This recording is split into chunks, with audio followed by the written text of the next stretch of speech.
भारतीय भाषाओं में तैयार करने का किया आह्वान।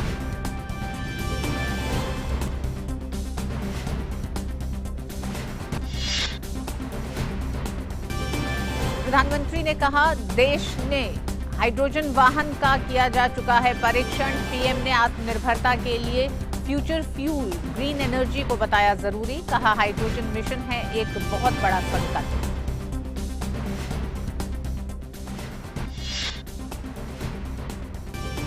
कोविड टीकाकरण का दूसरा चरण पूरी रफ्तार से जारी। राष्ट्रपति रामनाथ कोविंद ने वैक्सीन की पहली खुराक ली। अब तक कुल 1,56,00,000 से ज्यादा लोगों को लगा टीका। 45 से 60 साल और 60 से अधिक उम्र के लोगों को 5 लाख से ज्यादा खुराक।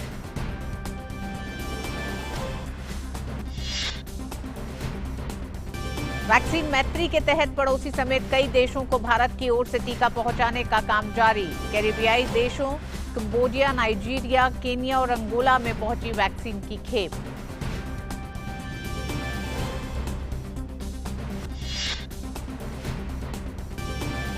गुजरात के स्थानीय चुनाव में भाजपा ने दर्ज की ऐतिहासिक जीत। राज्य से कांग्रेस पूरी तरह सूपड़ा साफ। अपने कई गढ़ में भी हारी कांग्रेस।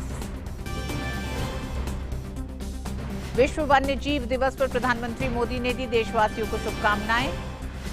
भारत में विश्व के बाघों की 70% और एशियाई शेरों की है 70% आबादी। केंद्रीय मंत्री प्रकाश जावड़ेकर ने कहा, मोदी सरकार 1952 में विलुप्त हुए चीतों के पुनर्वास पर कर रही है काम। जल्द ही भारत में दिखेंगे नतीजे। भारत और इंग्लैंड के बीच 4 टेस्ट मैच की सीरीज का चौथा और अंतिम टेस्ट कल से अहमदाबाद के नरेंद्र मोदी स्टेडियम में होगा शुरू। जीत या ड्रॉ से टीम इंडिया को मिलेगा विश्व चैंपियनशिप के फाइनल का टिकट। वहीं हार बिगाड़ देगी टीम इंडिया का खेल।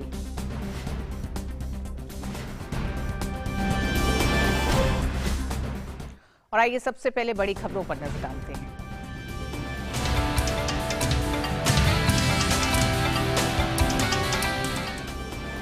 गुजरात के स्थानीय नगर निगम और पंचायत के चुनाव में भारतीय जनता पार्टी ने ऐतिहासिक जीत हासिल की है। राज्य में कांग्रेस का पूरी तरह सूपड़ा साफ हो गया है। राज्य की जनता ने कांग्रेस को पूरी तरह से खारिज कर दिया है। कांग्रेस को अपने ही कई गढ़ में हार का सामना करना पड़ा है।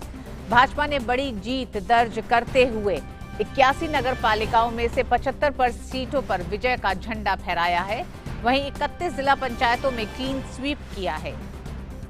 कांग्रेस की करारी हार का अंदाजा इस आंकड़े से लगाया जा सकता है कि पिछले चुनाव में जिला पंचायतों में बीजेपी को केवल 8 सीटें ही मिली थी, जबकि कांग्रेस को 23 सीटें मिली थी। इस तरह बीजेपी ने सभी 23 सीटें छीन ली है। उन्होंने कहा कि पूरे गुजरात में नगर पालिका, तालुका पंचायत और जिला पंचायत चुनाव के परिणाम एक स्पष्ट संदेश देते हैं। गुजरात भाजपा के विकास और सुशासन के एजेंडे के साथ है। मैं बीजेपी के प्रति अटूट विश्वास और स्नेह के लिए गुजरात के लोगों को नमन करता हूं।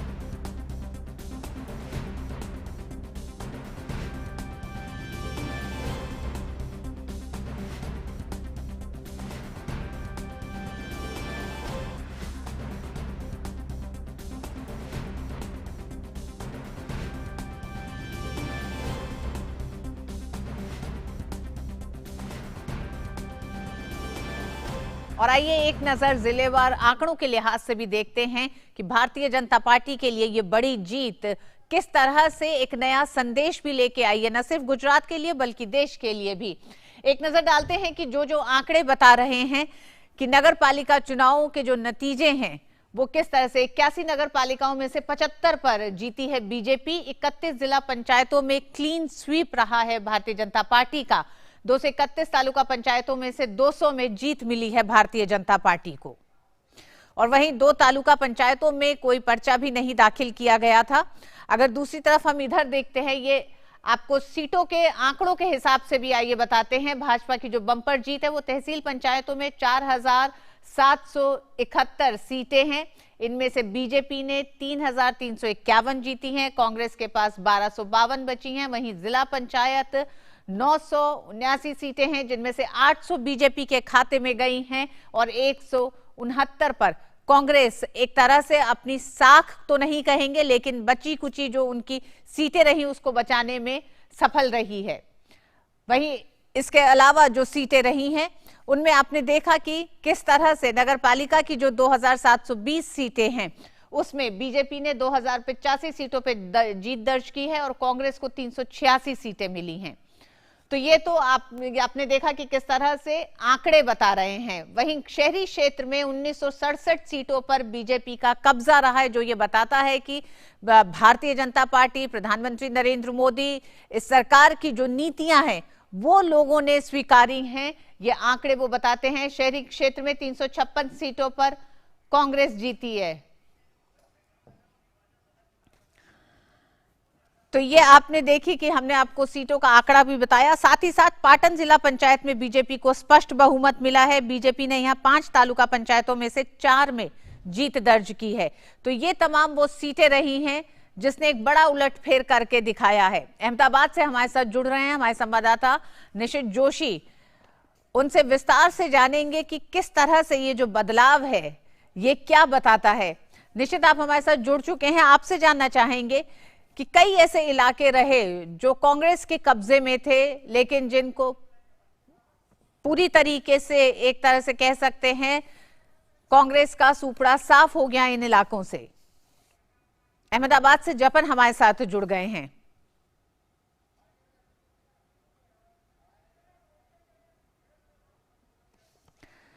जपन, आप हमारे साथ जुड़े हुए हैं। ये जो चुनाव, लोकल बॉडीज इलेक्शन के नतीजे जो आए हैं वो किस तरह से भारतीय जनता पार्टी साफ दिखाई दे रही है, बहुमत में है तमाम सीटों पर, लेकिन फिर भी संदेश क्या है कांग्रेस के लिए गुजरात की जनता का? ये एक है, यानी कन्वेंशनल तौर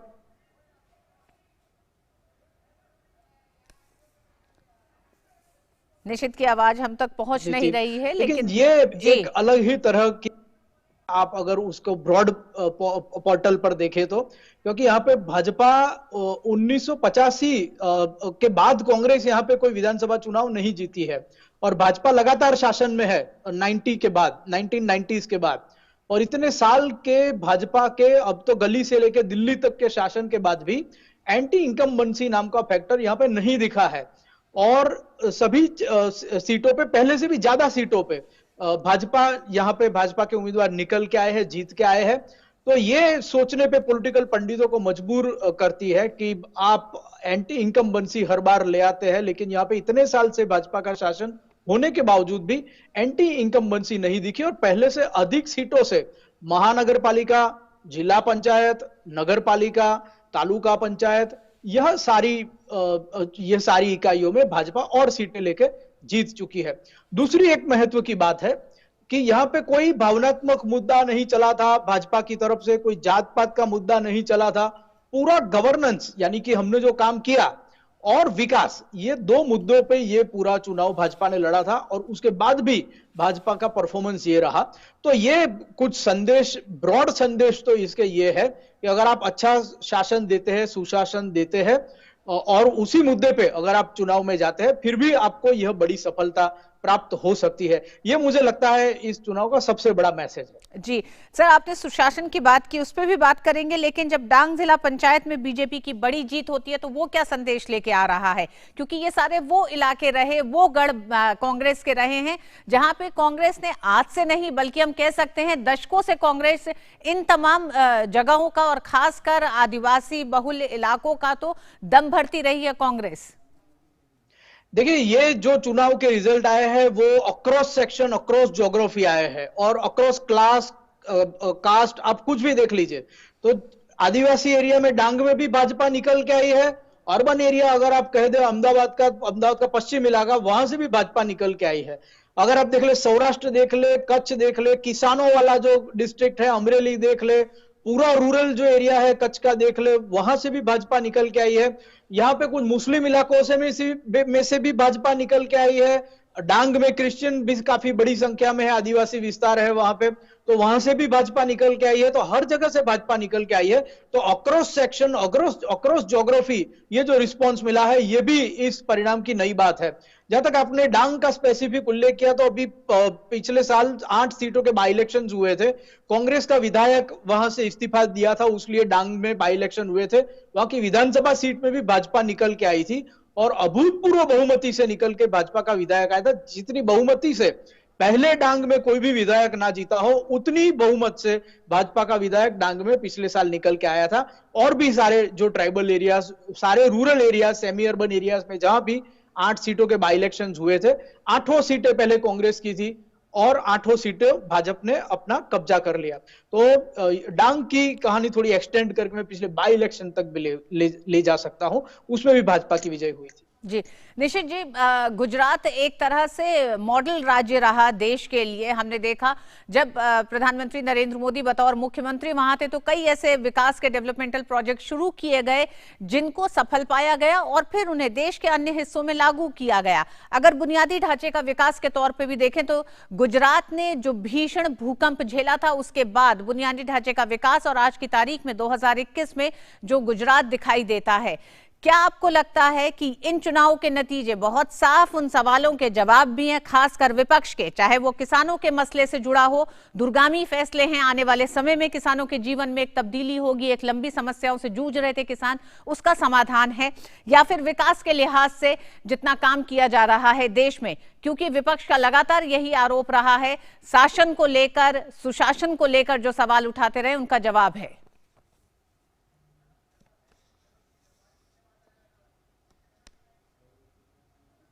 जी जपन जी, आप ही से जपन जी ये सवाल है। जी, मैं इसका उदाहरण दूंगा सुशासन का। जैसे यहाँ पे परसोत्तम रूपाला जो minister of state in the central government है, तो वो अपनी यहाँ पे जो जनसभाएं करते थे प्रचार की, तो उसमें यह बात पूछते थे कि इसमें से सरपंच कितने हैं। सरपंच खड़े हो जाते थे और परसोत्तम रूपाला उनको पूछते थे कि आपके गांव में से सेंट्रल गवर्नमेंट ने डायरेक्ट बेनिफिट ट्रांसफर से कितने रुपए भेजे, और हर सरपंच यह एक बड़ी राशि बयान करता था। कुछ कहते थे 70 लाख आए, कुछ कहते थे 80 लाख आए, कुछ कहते थे 60 लाख आए, कुछ कहते थे 50 लाख आए। तो ये जो डायरेक्ट बेनिफिट ट्रांसफर है, जैसे मैं ये एक उदाहरण के तौर पे आपको बता रहा हूं आपके प्रश्न के जवाब में, तो डायरेक्ट बेनिफिट ट्रांसफर से जो डायरेक्ट लोगों के हाथ में बिचौलियों के बिना जो डायरेक्ट दिल्ली की जो कनेक्टिविटी बनी, विकास, एक गांव लेवल के विकास में जो दिल्ली की कनेक्टिविटी बनी, उसका भी ये परिणाम है कि ये व्यापक तौर पे जो रूरल इलेक्शन हुए, रूरल एरियाज में ये इलेक्शन हुए, इसमें इतना ज्यादा व्यापक जन समर्थन मिला है। देखिए, हमारे यहाँ इलेक्शन आम चीजों में ही उलझे रहते थे अब तक, बिजली, सड़क, पानी, लेकिन सरकार ने हर गांव में बिजली पहुंचाने का जो भगीरथ काम किया, उसके बाद उससे भी गुजरात में तो 2 स्टेप आगे गए हैं कि अगर खेती की जो एग्रीकल्चर की बिजली है वो रात को मिलती है, तो अब हम दिन को देंगे। उसमें आप अपने फार्म पे, अपने किसान अपने खेत पे सोलर से भी बिजली पैदा कर पाएगा, और एडिशनल बिजली जो है अपनी जरूरत से ऊपर की जो बिजली सोलर से पैदा करता है वो गवर्नमेंट की ग्रिड में सप्लाई कर पाएगा, तो अलग ग्रिड भी होगी इन फ्यूचर सोलर की। तो ये जो रेवोल्यूशनरी स्टेप्स है जो गांव लेवल पे है, अब नल से जल का प्रोग्राम काफी एग्रेसिवली चल रहा है गुजरात में। अब टारगेट बने हुए हैं कि हम अगले 1 साल में पूरे गुजरात को नल से जल दे देंगे, अगले 2 साल में हम ये टारगेट करेंगे। तो ये जो सारी चीजें हैं उसका असर ये देखने को मिल रहा है। ये एक अनुमोदन है केंद्र सरकार के द्वारा जो विकास एकदम जमीनी स्तर पे पहुंचा है, राज्य सरकार के द्वारा जो पहुंचा है, उसका ये अनुमोदन है। जपन जी, क्या हम इसको ये भी माने कि गुजरात में ये लोकल बॉडीज के जो नतीजे आए हैं वो ये भी साफ संकेत दे रहे हैं कि गुजरात का जब विधानसभा चुनाव था उस दौरान हमने देखा कि कांग्रेस ने किस तरह से कोशिश की थी, मंदिर जाके जनेऊ पहन के, टोपी पहन के, बहुत तरीके के इस तरह के प्रयोग किए जा रहे थे उस चुनाव में। क्या ये नतीजे 5 राज्यों के चुनाव हमारे सामने दिखाई दे रहे हैं, उसमें भी हमें तरह तरह के गठबंधन और कई नए प्रयोग दिख रहे हैं आज की तारीख में कांग्रेस के जरिए, जिसपे कांग्रेस के भीतर भी विवाद है। ऐसे में क्या ये नतीजे साफ संकेत हैं, संदेश हैं उन पार्टियों को कि विकास और सुशासन ही केंद्र में रहेगा, चाहे वो लोकल बॉडीज के चुनाव हो, विधानसभा का चुनाव हो या फिर लोकसभा का चुनाव हो? जी बिल्कुल, अगर हम यहाँ पे गुजरात की बात करें और गुजरात मॉडल की भी चर्चा होती है काफी सारी, तो गुजरात में इतने साल भाजपा का शासन रहने के बाद, 1990 से लेके लगातार शासन रहने के बाद भी लोकसभा में 26 में से 26 सीटें नरेंद्र मोदी जब प्रधानमंत्री के उम्मीदवार थे तब 2014 में भी गुजरात ने दी, 2019 में 5 साल के उनके शासन के बाद केंद्र में, और राज्यों में तो इतना लगातार शासन होने के बाद भी उन्होंने विकास के मुद्दे पे 2019 में भी 26 में से 26 विधानसभा की बैठकें दी। अगर हम राज्यसभा के चुनाव में तो आम लोगों का कोई रोल नहीं होता है, आम प्रजा का, लेकिन पिछले 2 राज्यसभा के चुनाव जो गुजरात में हुए, बाई इलेक्शन हुए, उसमें भी एक सीट ज्यादा भाजपा की निकल के आई है। अगर हम बाई इलेक्शन की बात करें, पिछली 8 सीटों का बाई इलेक्शन पिछले साल हुआ, सारी भाजपा ने निकाल दी। वो 8 सीट पहले कांग्रेस की थी, सारी निकाल दी। अभी 6 महानगर पालिका के चुनाव में भी विकास ही मुद्दा रहा और कोई मुद्दा नहीं था। 6 महानगर पालिकाओं में पहले से ज्यादा सीट आई। और अब ये ग्रामीण तबके के जो चुनाव हुए, जिला पंचायत, तालुका पंचायत, उसमें भी विकास के मुद्दे से ही पूरी भाजपा की जीत हुई। तो मुझे लगता है कि विकास का मुद्दा, राष्ट्रवाद यानी कि राष्ट्र की सुरक्षा का मुद्दा और प्रोग्रेसिव मुद्दा, वही पुरानी जो मनगढ़ंत बातें हैं उससे निकल के प्रोग्रेस, हर इंसान को प्रोग्रेस चाहिए, तो ये प्रोग्रेस का मुद्दा, यही मुद्दों की राजनीति गुजरात में विजयी रही है। और गुजरात के ये चुनावी परिणाम से यही संकेत राष्ट्र की राजनीति को जाते हैं। जी हाँ, राष्ट्र की राजनीति को भी एक संकेत दे रहे हैं। गुजरात के लोकल बॉडीज के जो चुनाव हुए हैं, पंचायतों के, नगरपालिका, नगर निगम के जो चुनाव हुए हैं, उनके नतीजे बहुत साफ संदेश दे रहे हैं कि जनता में प्रधानमंत्री नरेंद्र मोदी और भारतीय जनता पार्टी, यानी कि जो इस समय सत्ता में गुजरात पे है, उसका विकास का जो एजेंडा है, उसी को समर्थन है लोगों का। बहुत बहुत शुक्रिया जपन जी, इस विस्तार से तमाम मसलों पर, इस पूरे चुनाव के नतीजों को लेकर बात करने के लिए। और आइए बात अब ताजा खबर की। और ताजा खबर से पहले वक्त एक छोटे से ब्रेक का है। ब्रेक के बाद देखते हैं कुछ और खबरें। सो रहे हैं क्या यार सभी लोग?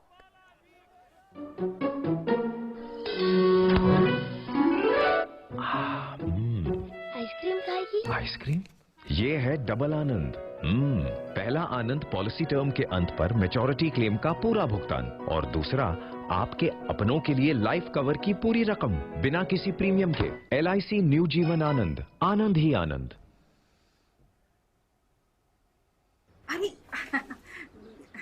अरे मामा जी, आप कुछ खा नहीं रहे हैं, कुछ बोल भी नहीं रहे हैं।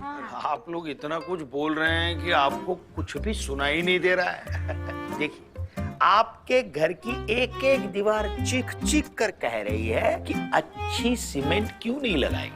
अगर वंडर सीमेंट लगाते तो दीवारें इतनी मजबूत होती कि आपके घर की दीवारों में बिल्कुल दरारें नहीं पड़ती।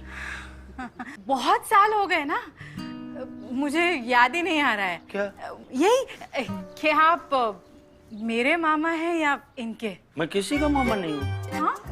वंडर सीमेंट, जब भी आए भला कर जाए।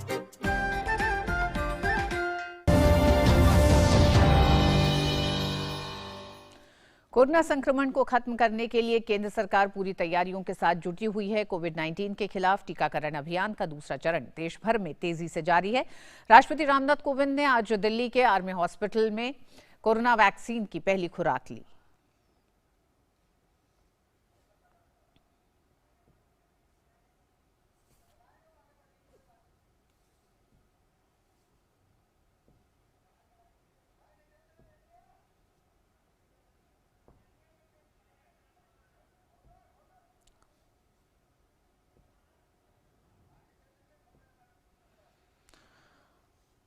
और ज्यादा जानकारी के लिए बात करते हैं अपने संवाददाता नितेंद्र सिंह से। नितेंद्र, प्रधानमंत्री नरेंद्र मोदी, राष्ट्रपति, साथ ही साथ तमाम केंद्रीय मंत्रियों ने लगातार टीकाकरण इस अभियान को और रफ्तार देने के लिए टीके की पहली खुराक ली है। एक बड़ा बदलाव, एक बड़ी उम्मीद। देश में एक साल से जिस तरह से कोरोना के खिलाफ जंग में लोग शामिल हैं, अब कह सकते हैं कि ये निर्णायक दौर है इस महामारी पर जीत पाने का।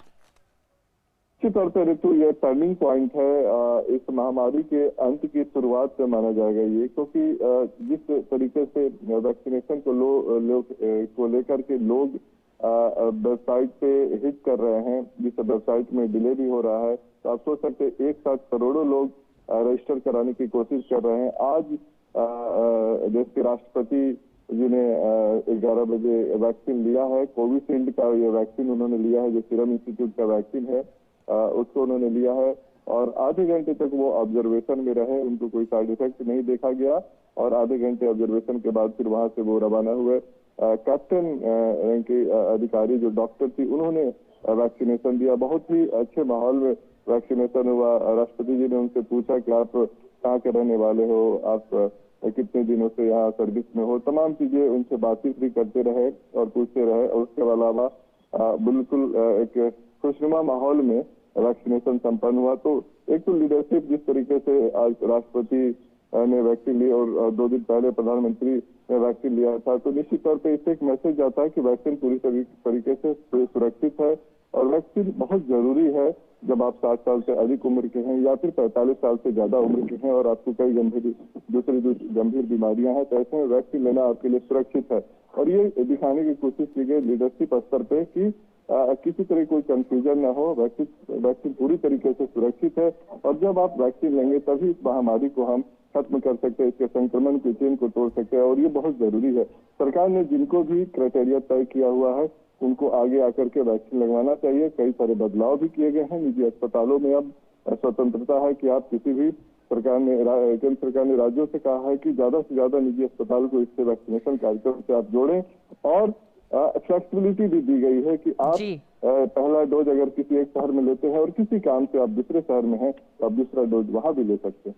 बिल्कुल नितेंद्र, टीकाकरण अपनी रफ्तार पकड़ रहा है। 1,56,00,000 से ज्यादा लोगों को टीका लग चुका है।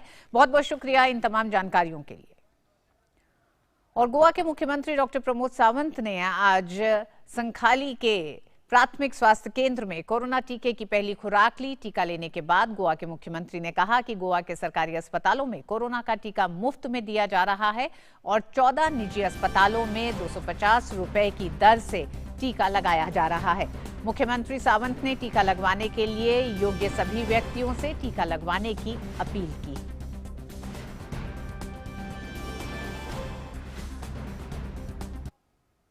मेरा सबसे आह्वान रहेगा कि ज़्यादा से ज़्यादा लोग आके जो अबाउट 60 और कोमॉर्बिड कंडीशन है उन्होंने वैक्सीनेशन लेना बहुत ज़रूरी है। इसी के साथ में यानी गोवा अभी तक तो यानी कोरोना कंट्रोल में है, फिर भी मास्क, सैनिटाइजर और सोशल डिस्टेंसिंग मेंटेन करना बहुत जरूरी है।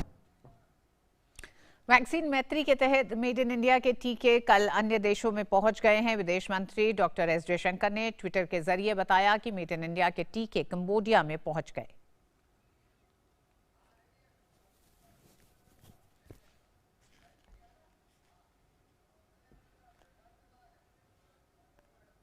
नाइजीरिया को भी वैक्सीन मैत्री पहल के तहत मेड इन इंडिया के टीके मिले हैं। और मेड इन इंडिया के टीके कल अंगोला पहुंचाए गए। कोविड वैक्सीन को ले जाने वाली एक फ्लाइट आज लुआंडा एयरपोर्ट पर पहुंची।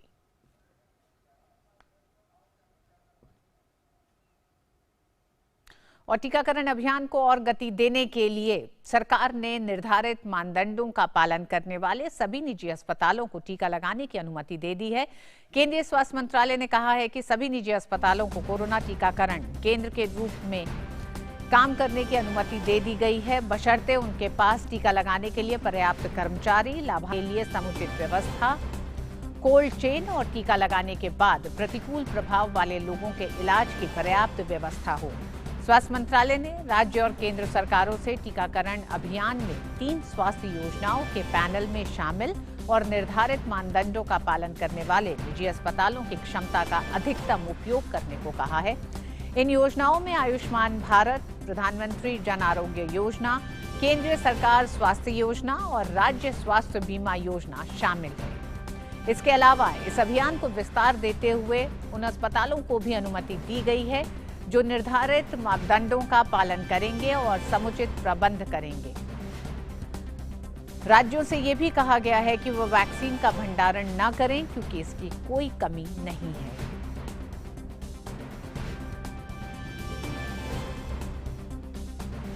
और अब नजर डालते हैं अन्य राष्ट्रीय खबरों पर।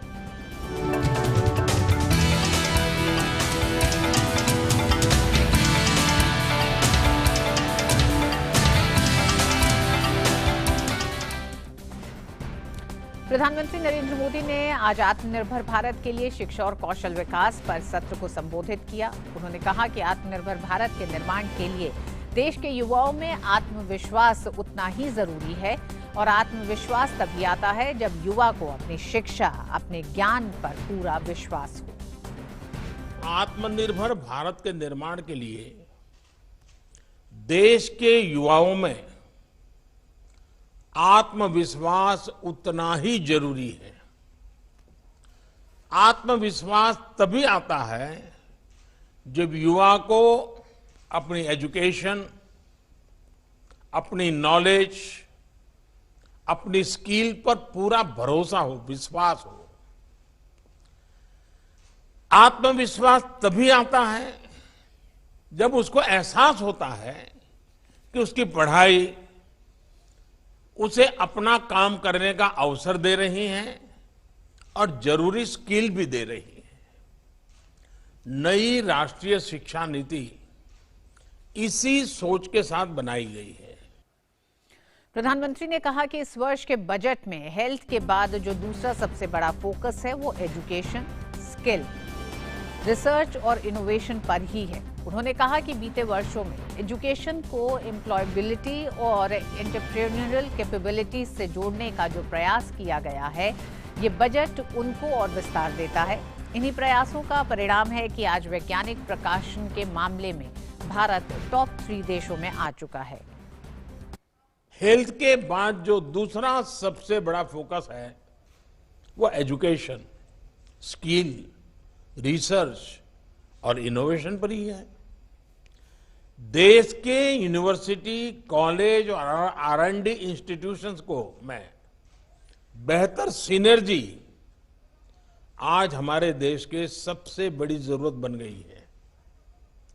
इसी को ध्यान में रखते हुए ग्लू ग्रांट का प्रावधान किया गया है, जिसके तहत अभी 9 शहरों में इसके लिए जरूरी मैकेनिज्म तैयार किए जा सके।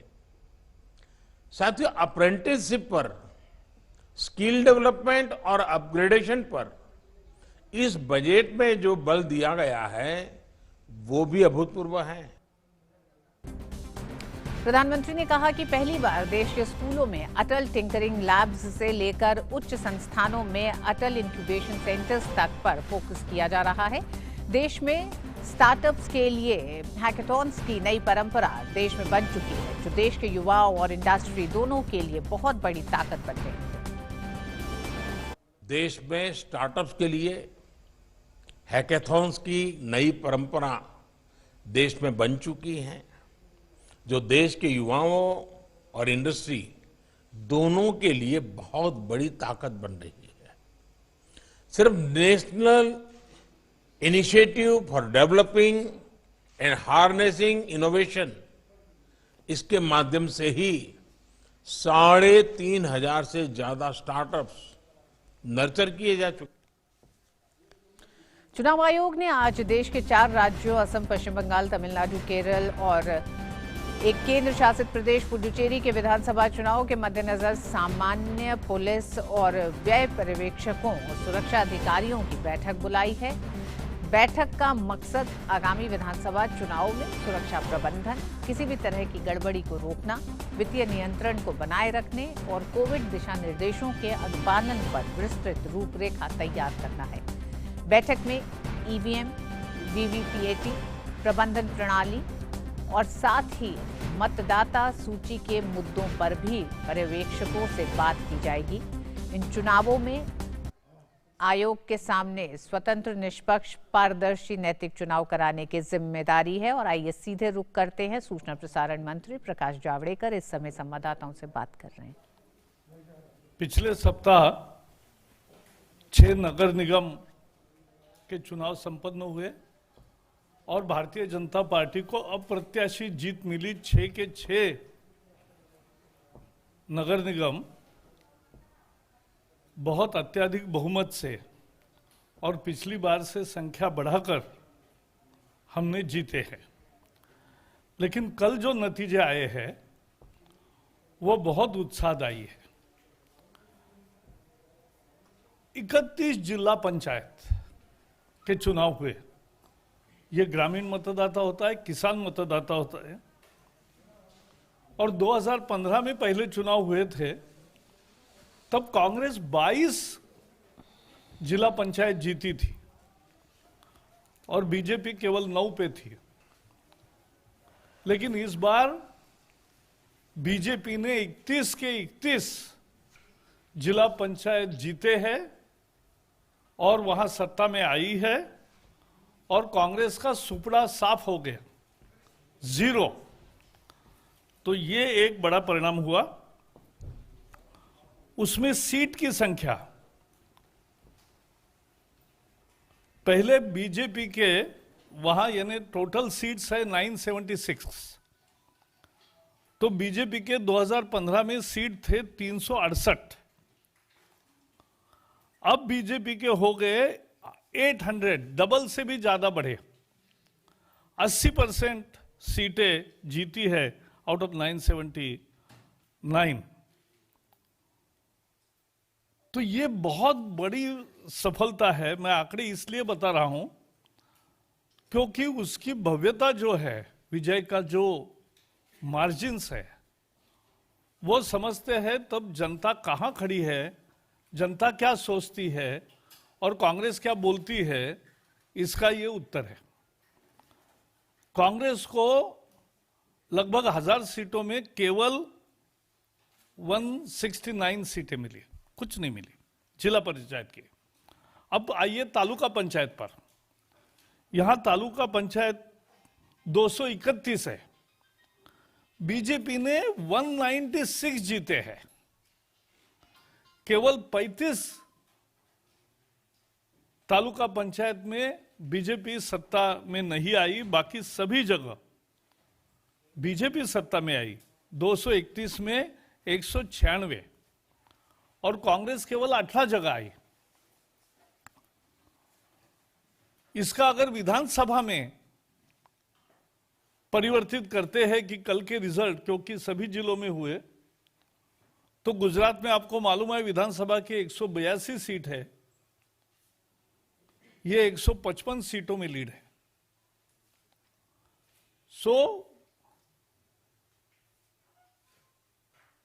अगर ये नतीजों का विश्लेषण विधानसभा के चुनाव क्षेत्र के अनुसार करेंगे तो ये 155 सीटों पर बीजेपी को बढ़त मिलती है। आपको मालूम है गुजरात में हमने 2017 का चुनाव जीता और हम 38 साल से सत्ता में है, एक न एक प्रकार से। पहले कोएलिशन में थे, बाद में हमारी सत्ता बनी अनइंटरप्टेड। इतना समय जनता का विश्वास मिलना और वो बढ़ते जाना, ये एक राजनीति में बहुत अद्भुत करिश्मा है। बीच में जो लोकसभा के 2019 के चुनाव हुए, 26 के 26 सीट जीते, 8 उपचुनाव हुए विधानसभा के, उसमें भी, और वो कांग्रेस के थे सीट्स जहां बीजेपी नहीं जीतती थी, और वो 8 के 8 सीटों बीजेपी ने जीत ली। और ये चौथी विजय है स्थानीय निकायों का, बहुत जबरदस्त है। नगर पालिकाओं में भी 81 नगर पालिकाओं में, क्योंकि ये सेमी अर्बन एरियाज है, तो 81 नगर पालिकाओं में 72 जगह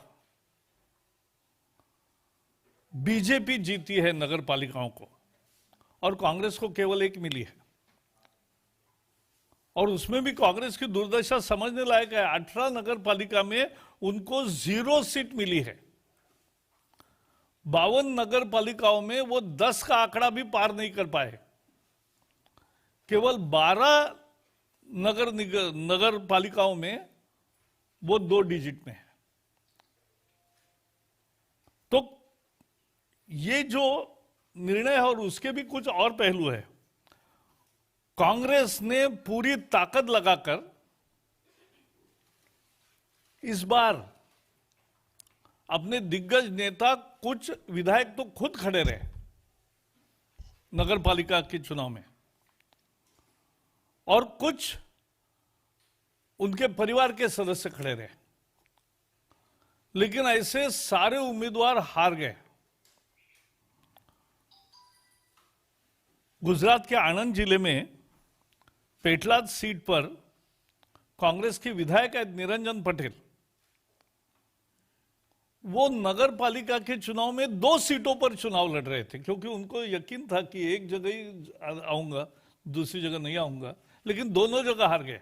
नगर पालिका seat, a sitting Congress MLA loses in his own constituency in municipal elections. दूसरे एक विधायक अश्विन कोटवाल, उनके पुत्र लड़ रहे थे, वो भी हार गए। तीसरे एक विधायक है विक्रम माडम और पूजा वंश, चौथी विधायक, और एक पांचवे भी है पूनम भाई परमार। इनके भी फैमिली मेंबर्स चुनाव पूरी तरह से हार गए हैं। अर्जुन मोदवाडिया जो पूर्व अध्यक्ष है, अभी राज्यसभा में है, उनके भाई ने चुनाव लड़ा, वो भी हार गए। जो वहां भारतीय ट्राइबल पार्टी है, नई पार्टी है, उसके अध्यक्ष है छोटू वसावा, उनके पुत्र दिलीप वसावा भी हार गए। और पूरे ट्राइबल बेल्ट में ये चुनाव हुआ और ट्राइबल बेल्ट में सभी जिला परिषद, पंचायत समिति और नगर पालिका क्षेत्रों में भारतीय जनता पार्टी को शानदार सफलता मिली। और इसलिए इसका अर्थ क्या है? इसका अर्थ है कि लोगों का नरेंद्र मोदी जी पर प्यार और विश्वास कायम है। इन चुनाव नतीजों का अर्थ है कि विकास और काम के लिए मतदाता वोट करते हैं। इस विजय का अर्थ है कि यह किसानों का वोट है। किसान खेती के सुधारों के साथ है। यह ऐसी विजय नहीं मिली है। कांग्रेस ने पूरे ग्रामीण इलाकों में केवल एक मुद्दा चलाया, खेती के नए कानून। यह तो मूलभूत सुधार, अच्छे सुधार है, किसानों के फायदे में है। गुजरात का वर्डिक्ट आ गया कि यह किसानों के फायदे में है। और कांग्रेस ने तो नगर निगमों में और नगर पालिका में गैस, कुकिंग गैस लेकर एलपीजी गैस का ही स्टेज बनाते थे और एलपीजी गैस पर ही माइक रखते थे। सब नाटक की है, लेकिन कुछ दाल नहीं गली, कुछ भी नहीं साध्य हुआ। निगेटिव कैंपेन जनता को पसंद नहीं है। और जिस तरह से कल या पिछले सप्ताह जिस तरह से असम में राहुल गांधी ने गुजरात की बदनामी की, गुजरात के व्यापारी, ऐसा कहकर जो असम में भाषण किया, यह निगेटिव कैंपेन जनता को पसंद नहीं है। और यह हमारी जो पार्टी सीआर पाटिल अभी अध्यक्ष है, सीआर पाटिल के नेतृत्व में जो टीम है, उन्होंने जो पन्ना प्रमुख, यानी स्थानीय चुनाव में भी इतना पार्टी एक्टिव थी कि गृह मंत्री अमित शाह भी अपने बूथ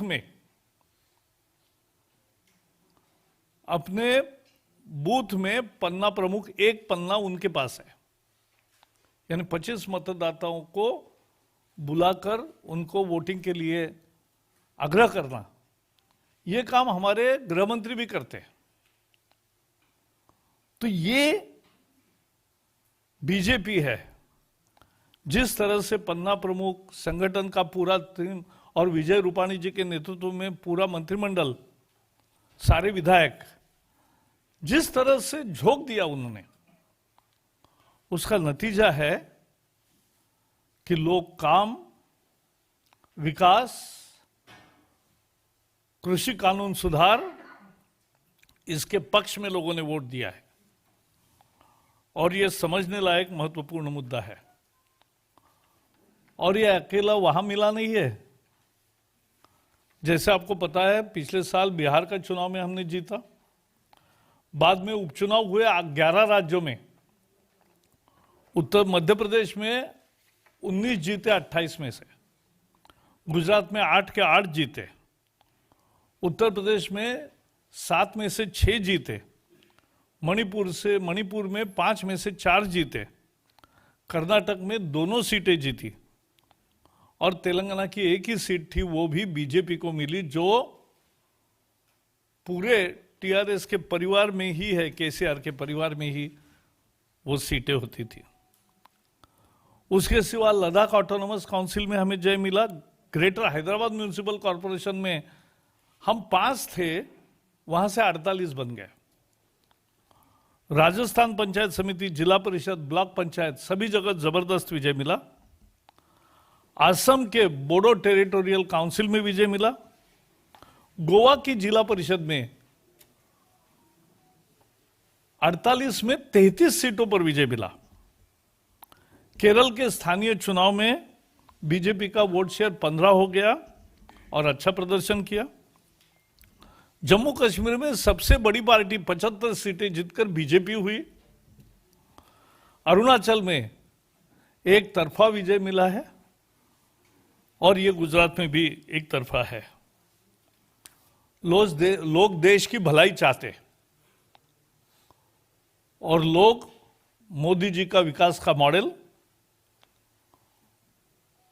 और खासकर दूसरे कार्यकाल में जिस तरह से वो समाज में सुधार, देश के कानून व्यवस्था में और बाकी में प्रमुख सुधार ला रहे हैं अर्थव्यवस्था में, इसका परिणाम देश के लिए अच्छा होगा, ये जनता को विश्वास है।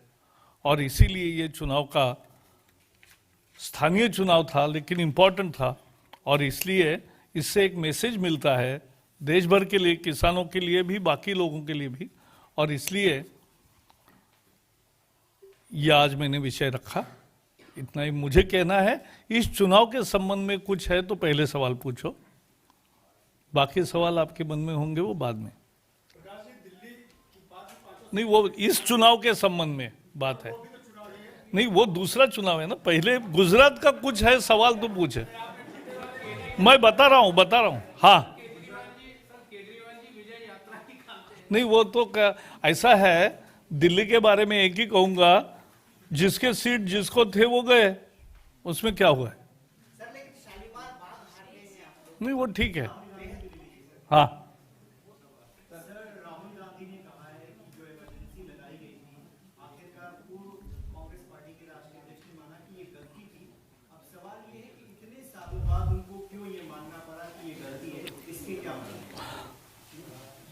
इस पर मैं आज ज्यादा टिप्पणी नहीं करना चाहता। उसका जो अगला वाक्य है वो बहुत महत्वपूर्ण है।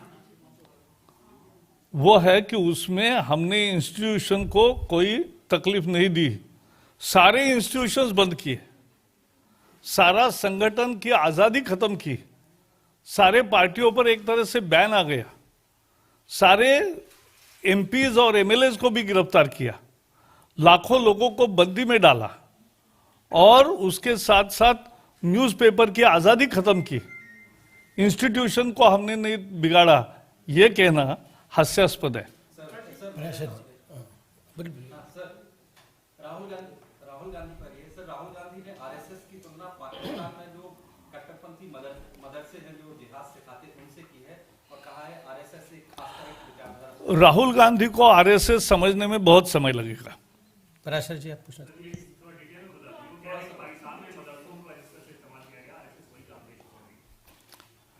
आरएसएस देशभक्ति की सबसे बड़ी पाठशाला है दुनिया की और इसलिए दुनिया में उसका आदर है और भारत में इसकी भूमिका है लोगों में अच्छा परिवर्तन लाना और लोगों को देशभक्ति के लिए प्रेरित करना, यही संघ करता है। कांग्रेस ने ट्वीट किया है कि नेताजी ने जिस तिरंगे की लड़ाई लड़ी, आजादी के बाद विभाजनकारी मानसिकता ने उस तिरंगे को नकार दिया। सीधे तौर पर आपके ऊपर सवाल। ऐसा है, कांग्रेस अब ट्वीट करने वाली ही पार्टी रह गई है, तो उसका क्या जवाब दे? क्या परफॉर्मेंस है? What made such difference? Congress has lost whole ground, उसमें से थोड़े कण किसी को मिले, उसका थोड़ा ही विश्लेषण होता है।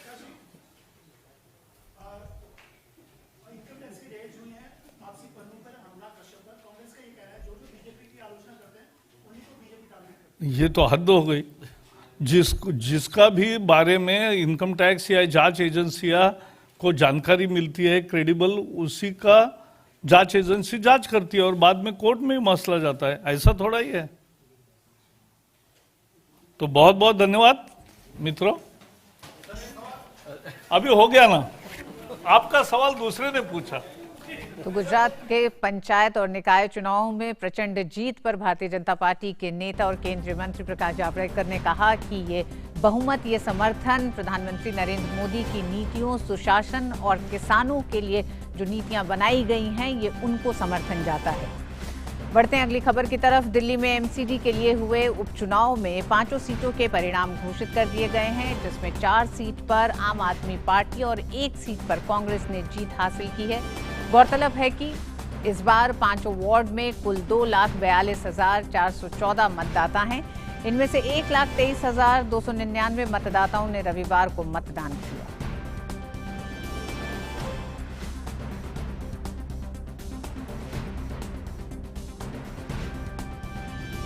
आज विश्व वन्यजीव दिवस है। प्रधानमंत्री मोदी ने विश्व वन्यजीव दिवस की देशवासियों को शुभकामनाएं दी हैं। ट्वीट पर दिए अपने संदेश में पीएम ने कहा कि विश्व वन्यजीव दिवस पर वन्यजीव संरक्षण की दिशा में काम करने वाले सभी लोगों को सलाम। शेर, बाघ और तेंदुओं भारत विभिन्न जानवरों की आबादी में लगातार वृद्धि देख रहा है। हमें अपने वनों की सुरक्षा और जानवरों के लिए सुरक्षित आवास सुनिश्चित करने के लिए हर संभव प्रयास करना चाहिए। केंद्रीय वन्य, पर्यावरण एवं जलवायु परिवर्तन मंत्री प्रकाश जावड़ेकर ने कहा कि भारत वन्यजीव और जैव विविधता से संपन्न है। भारत में विश्व के बाघों की 70%, एशियाई शेरों की 70% और तेंदुओं की आबादी 60% है। नरेंद्र मोदी सरकार 1952 में विलुप्त हुए चीता के पुनर्वास पर काम कर रही है। ये चीता जल्द ही भारत में दिखेगा। इस मौके पर केंद्रीय मंत्री प्रकाश जावड़ेकर ने एक वीडियो भी साझा किया।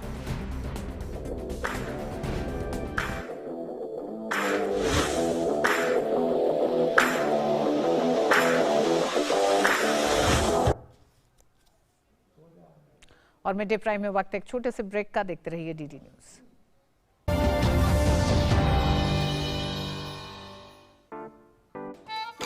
नाइन to 5 जॉब, अरे 5 to 9 जॉब, भाग दौड़ all the time job, the roaming वाला जॉब, द डेडलाइन वाला जॉब, और are you living in the market वाला जॉब। जिंदगी में मौके ही मौके हैं। अपनी मर्जी से जॉब चुनिए, अपनी इच्छा अनुसार कमाइए, बन जाइए LIC एजेंट। ये है जॉब से बढ़कर, ये है करियर इंश्योरेंस।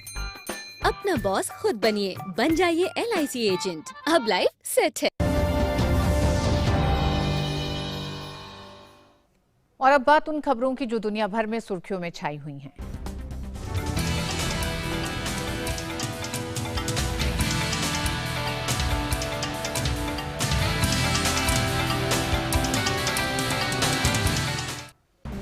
म्यांमार में सैन्य तख्तापलट के खिलाफ जारी विरोध प्रदर्शन के दौरान आज यांगून में सुरक्षा बलों के साथ झड़प में प्रदर्शनकारियों ने अपने को बचाने के लिए अग्निशमन यंत्रों और स्मोक ग्रेनेड का प्रयोग किया। यांगून जिले के यांगचोंग में गोलीबारी की आवाज के बाद प्रदर्शनकारी पीछे हटते नजर आए। सैन्य तख्तापलट के खिलाफ म्यांमार में विरोध प्रदर्शन बढ़ते ही जा रहे हैं। फरवरी को हुए तख्तापलट के बाद से लेकर अब तक कम से कम 21 लोगों की मौत हो चुकी है।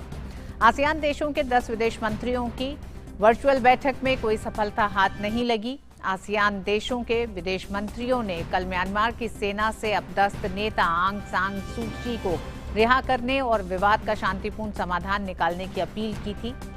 आसियान के 4 सदस्य देशों इंडोनेशिया, मलेशिया, फिलीपींस और सिंगापुर ने आंग सान सू की सहित राजनीतिक नेताओं को छोड़ने की अपील की थी। इस बीच मांडले में भी सुरक्षा बलों और प्रदर्शनकारियों के बीच झड़प हुई। झड़प के दौरान प्रदर्शनकारियों ने अग्निशमन यंत्र का उपयोग ढाल के रूप में करते हुए पुलिस की तरफ चीजें फेंकी।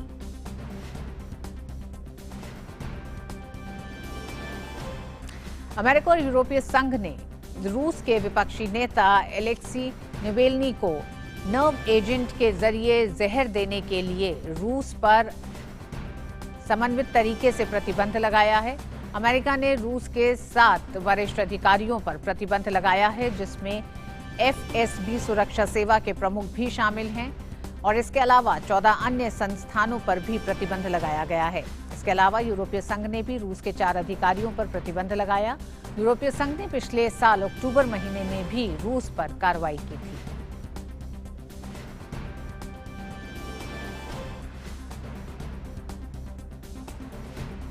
और मिड डे प्राइम में आइए अब देखते हैं खेल जगत से जुड़ी कुछ खबरों।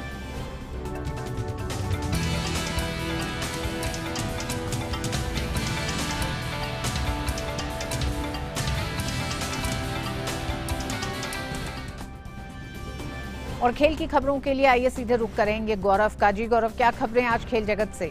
शुक्रिया रितु। खेल की खबरों की बात करें तो बात की शुरुआत करेंगे भारत और इंग्लैंड टेस्ट सीरीज के साथ, जहां भारत और इंग्लैंड के बीच 4 टेस्ट मैच की सीरीज का चौथा और अंतिम टेस्ट मुकाबला गुरुवार से अहमदाबाद में खेला जाएगा। भारत ने सीरीज के तीसरे टेस्ट मुकाबले को 10 विकेट से अपने नाम किया था और टीम सीरीज में 2-1 की बढ़त बनाए हुए है। टीम इंडिया के लिए आखिरी टेस्ट बेहद अहम है। टीम को हर हाल में मैच बचाना होगा, यानी जीत या ड्रॉ से कम कुछ भी नहीं चलेगा। जबकि इंग्लैंड की टीम भले ही टेस्ट चैंपियनशिप के फाइनल की दौड़ से बाहर हो गई हो, लेकिन टीम के पास मैच जीतकर सीरीज को ड्रॉ कराने और भारत का खेल खराब करने का मौका होगा। इंग्लैंड के मौजूदा टेस्ट सीरीज में लगातार 2 टेस्ट जीतने के बाद अब टीम इंडिया टेस्ट सीरीज का दी एंड भी जीत के साथ करने के लिए बेताब है। पिच की किचकिच को पीछे छोड़ लगातार अभ्यास के साथ टीम अपनी बल्लेबाजी पर भरपूर काम कर रही है। अहमदाबाद के नरेंद्र मोदी स्टेडियम की पिच एक बार फिर अमूमन गुलाबी टेस्ट वाली ही रहने वाली है, लेकिन इस बार मुकाबला गुलाबी गेंद से नहीं। ऐसे में टर्निंग ट्रैक तो जरूर होगा, लेकिन बल्लेबाजों को कुछ राहत जरूर मिल सकती है। वैसे पिछला मुकाबला टीम इंडिया जीत तो गई, लेकिन जिस तरह से टीम के बल्लेबाज ताश के पत्तों की तरह ढेर हुए, ऐसे में टीम को इस पर काफी काम करना होगा। रोहित शर्मा को छोड़ दिया जाए तो लगभग सभी बल्लेबाज इंग्लिश गेंदबाजों के आगे जूझते नजर आए। हालांकि गेंदबाजी में टीम इंडिया की बल्ले बल्ले है। स्पिन डिपार्टमेंट सुपर हिट होकर इंग्लिश बल्लेबाजों को हिट कर रहा है। आर अश्विन ने अभी तक इस सीरीज में 26 विकेट निकाले हैं, जबकि अक्षर पटेल भी अपनी गेंदों से लगातार इम्प्रेस कर रहे हैं। We just focusing on win the test match and then get that spot in the championship final.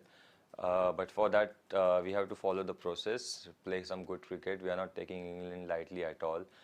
We know that how important this game is, and this means a lot to us. England team की बात करें तो team ने जंग मैदान पर कम और मनोवैज्ञानिक स्तर पर ज्यादा हारी है। टीम ने पिच को लेकर जिस तरह का हुआ अपने दिलो दिमाग में बैठा लिया है, उसी का नतीजा है कि पहले टेस्ट के बाद से पूरी टीम स्कोरबोर्ड को बड़ा स्कोर तक नहीं दे पा रही है। जो रूट बेहतर कप्तान है और उन्होंने अपनी कप्तानी से प्रभावित भी किया है, लेकिन जाने माने ऑलराउंडर बेन स्टोक्स ने निराश किया है। टीम गेंदबाजी में तो खरी उतर रही है, लेकिन बल्लेबाजी का आलम यह है कि फुटवर्क नाम की चीज इंग्लिश बल्लेबाजों में दिखाई नहीं दे रही और वो स्पिनर्स की गेंद को रीड कर पाने में फेल साबित हो रहे हैं। बहरहाल इंग्लैंड जहां जीत के साथ सीरीज को बराबरी पर खत्म करना चाहेगा, वहीं भारत के लिए जीत आए तो क्या कहने, लेकिन अगर मुकाबला ड्रॉ भी रहता है तो भी टीम विश्व चैंपियनशिप के फाइनल में अपनी मौजूदगी दर्ज करा देगी। Sports desk, TD news. Cricket के बाद अब बात करते हैं हॉकी की। यूरोप टूर पर गई भारतीय हॉकी टीम और जर्मनी के बीच खेला गया दूसरा मैच 1-1 से ड्रॉ हो गया है। दूसरे मैच में दोनों टीमों ने शानदार प्रदर्शन किया। भारत ने अच्छी शुरुआत की और खेल के 14वें मिनट में जर्मनप्रीत ने गोल करके भारतीय टीम को 1-0 की बढ़त दिलाई। मैन इन ब्लू ने 28 मिनट तक चली बढ़त बनाए रखी, लेकिन 29वें मिनट में मेजबान टीम के मार्टिन हार्नर ने गोल करके स्कोर को बराबरी पर ला दिया। इसके बाद दोनों टीमों ने रक्षात्मक खेल दिखाया और कोई गोल देखने को नहीं मिला। गौरतलब है कि पहले मैच में भारतीय टीम ने मेजबान जर्मनी को 6-1 के बड़े अंतर से हराया था। हॉकी के बाद अब बात कर लेते हैं बैडमिंटन की, जहां स्विस ओपन बैडमिंटन प्रतियोगिता में सात्विक साईराज रंकीरेड्डी और अश्विनी पोनप्पा की जोड़ी मिश्रित युगल वर्ग में दूसरे दौर में जगह बना ली है। भारतीय जोड़ी ने दूसरी वरीयता प्राप्त हाफिज फैजल और ग्लोरिया एमानुअल विटजाजा को 21-18, 21-10 से मात दी। सात्विक अश्विनी ने अपने करियर की सर्वश्रेष्ठ यानी 19वीं रैंक हासिल की है। दोनों पिछले महीने हुई थाईलैंड ओपन के सेमीफाइनल तक पहुंचे थे। बात कर लेते हैं अब तीरंदाजी की, जहां भारत की तीरंदाज ज्योति सुरेखा को अप्रैल माह से शुरू होने वाले विश्व कप के लिए भारतीय महिला टीम में चुना गया है। भारतीय तीरंदाजी संघ ने सोनीपत के साई सेंटर में एक ट्रायल का आयोजन किया था, जिसमें शीर्ष 8 तीरंदाजों के लिए आयोजित राउंड रॉबिन राउंड में ज्योति ने सभी 7 स्पर्धा में जीत हासिल करते हुए पहला स्थान पर वो चुनी गईं। इसके अलावा सुरेखा ने रैंकिंग राउंड में 720 में से 710 स्कोर करके अपना राष्ट्रीय रिकॉर्ड भी तोड़ा। अब बात कर लेते हैं फुटबॉल की, जहां इंग्लिश प्रीमियर लीग में मैनचेस्टर सिटी ने वॉल्वरहैम्पटन को 4-1 से हरा दिया। मैन सिटी को खेल के 15वें मिनट में तब बढ़त मिली जब वॉल्वरहैम्पटन के डेंडुकर ने गलती से गेंद खुद अपने ही गोल पोस्ट में डाल दी। इसके बाद पहले हाफ में कोई और गोल देखने को नहीं मिला। सिटी की तरफ से 3 गोल खेल के अंतिम 10 मिनट में आए, जिसमें गैब्रियल जीसस ने 2 और मैरेज ने 1 गोल किया। वॉल्वरहैम्पटन की तरफ से एकमात्र गोल कुआडी ने खेल के 61वें मिनट में किया। तो ये थी खेल जगत की तमाम खबरें, लेकिन बाकी खबरों के लिए वापस चलते हैं अपने सहयोगी रेतु के पास। शुक्रिया गौरव इन तमाम खबरों के लिए।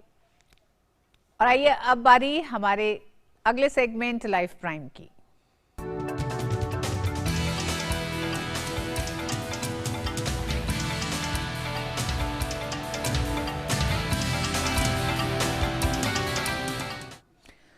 अगर आप फुटबॉल के दिग्गज खिलाड़ी डिएगो माराडोना की पोर्शे कार पर सवारी करना चाहते हैं तो तैयार हो जाइए। पोर्शे कार के लिए ऑनलाइन नीलामी आज से शुरू हो रही है, जो कि 10 मार्च तक चलेगी। माराडोना पोर्शे की 1992 वाली सिल्वर मॉडल 911 वाली कार से स्पेनिश क्लब सिवेलिया एफसी में खेलने और प्रशिक्षण के लिए 1992-93 के सत्र के दौरान जाया करते थे। इसके बाद 20 साल तक इस कार के मालिक स्पेन के मेजोर्का द्वीप के थे और इसके ये कार फ्रांस के कई संग्रहकर्ताओं के हाथों से गुजरी।